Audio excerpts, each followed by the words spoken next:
အီဇလန်မှာအလွန်ပြင်းထန်သောမုန်တိုင်းနှင့်အတူရေလွှမ်းမိုးမှုကြောင့်မြို့တစ်မြို့လုံးတွင်အန္တရာယ်ပေးနေသောငါးမန်းများအကြောင်းရိုက်ကူးထားသည့်တဲထိတ်ရင်ဖိုရုပ်ရှင်ဇာတ်လမ်းတစ်ပုဒ်၏အနှစ်ချုပ်ဖြစ်ပါသည်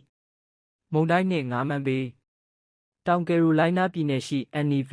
Annieville မြို့တွင်အလွန်ပြင်းထန်သည့်မုန်တိုင်းတစ်ခုတိုက်ခတ်လာမည်ဖြစ်၍တာဝန်ရှိသူများကဒေသခံများကိုဘေးလွတ်ရာသို့အမြန်ဆုံးရွှေ့ပြောင်းရန်သတိပေးခဲ့သည်ဇက်ကောင်များနှင့်အဖြစ်အပျက်များဒါကိုဒိတ်ခေါ်တာအပြင်ထွက်ရသည်ကိုကြောက်ရွံ့သည့်ယောဂ agoraphobia ရှိသူဖြစ်သည်သူမသည်အစားအသောက်ဝယ်ယူရန်အတွက်အိမ်ပြင်သို့အနိုင်ထက်ထွက်ခဲ့ရသည်မုန်တိုင်းကြောင့်အိမ်နီးချင်းများထွက်ပြေးနေကြသည်ကိုမြင်ရတော့လဲကြောက်လန့်ပြီးအိမ်သို့သာပြန်လာခဲ့သည်သူမ၏ဦးလေးဖြစ်သူရေတတဝဗေဒပညာရှင်ဒေအိုကသူမကိုလာခေါ်မည်ဟုကတိပေးထားခဲ့သည်ညီကို၃ယောက်ဖခင်ရင်းမဟုတ်သောBillyနှင့်အတူနေထိုင်ကြသည်Billyသည်ကလေးများကိုအနိုင်ကျင့်ပြီးငွေကြေးအတွက်သာပြုစုစောင့်ရှောက်သူဖြစ်သည်မုန်တိုင်းကြောင့်ရေများလျှံတက်လာပြီးအိမ်ထဲသို့ငါးမန်းများရောက်ရှိလာချိန်တွင်ဘီလီနှင့်သူ၏ဇနီးမှာငါးမန်းကိုက်ခံရပြီးတေဆုံးသွားကြသည်ကလေးများမှာမူလိမ္မာပါးနပ်စွာဖြင့်အသက်ဘေးမှလွတ်မြောက်အောင်ကြိုးစားခဲ့ကြသည်လီဆာကိုဝန်ဆောင်အမျိုးသမီးတဦးဖြစ်သည်မုန်တိုင်းကြောင့်ကားလမ်းများပိတ်ဆို့သွားပြီးရေလွှမ်းမိုးမှုအတွင်သူမ၏ကားမှာတစ်ပင်နှင့်တိုက်မိကာရေနစ်မြုပ်လုနီးပါးဖြစ်ခဲ့သည်အဓိကအဖြစ်အပျက်များ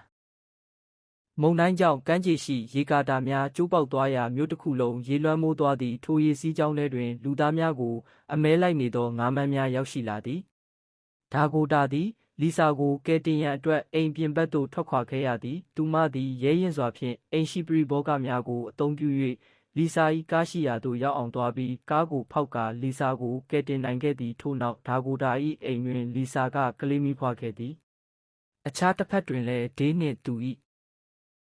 အဖွဲ့မှလိုအပ်သောကိရိယာများဖြင့်ငါးမန်းများကိုခုခံကာကွယ်လျက်ရှိသည်အိမ်တွင်း၌ပိတ်မိနေသောကလေး၃ယောက်မှလည်းလေးတို့တွေ့ရှိထားသည့်ဒိုင်းနမိုက်များကိုအသုံးပြု၍ငါးမန်းများကိုအောင်မြင်စွာဖျက်ဆီးပစ်နိုင်ခဲ့သည်နောက်ဆုံးတွင်ဒါကိုတာလီဆာနှင့်ကလေးငယ်ညီကို၃ယောက်တို့မှဒေးနှင့်သူ၏အဖွဲ့၏ကူညီမှုဖြင့်ဘေးကင်းရာသို့ရောက်ရှိသွားကြသည်သို့သောမြို့တော်သားများအသက်ဘေးမှလွတ်မြောက်သွားချိန်တွင်နောက်ထပ်အားကောင်းသောမုန်တိုင်းတစ်ခုထပ်မံဦးတည်လာနေကြောင်းသတိပေးချက်နှင့်အတူဆက်သိမ်းသွားသည်အီဇလန်သည်အန္တရာယ်များသည့်တဘာဝဘေးဒဏ်နှင့်ငါးမန်းများ၏အမဲလိုက်မှုအကြားမှလူသားတို့၏ရုန်းကန်မှုများကိုစိတ်လှုပ်ရှားဖွယ်ရိုက်ကူးပြသထားခြင်းဖြစ်ပါသည်အီဇလန်နှစ်ချုပ်နှင့်ပတ်သက်၍နောက်ထပ်သိလိုသည်များရှိပါသေးသလား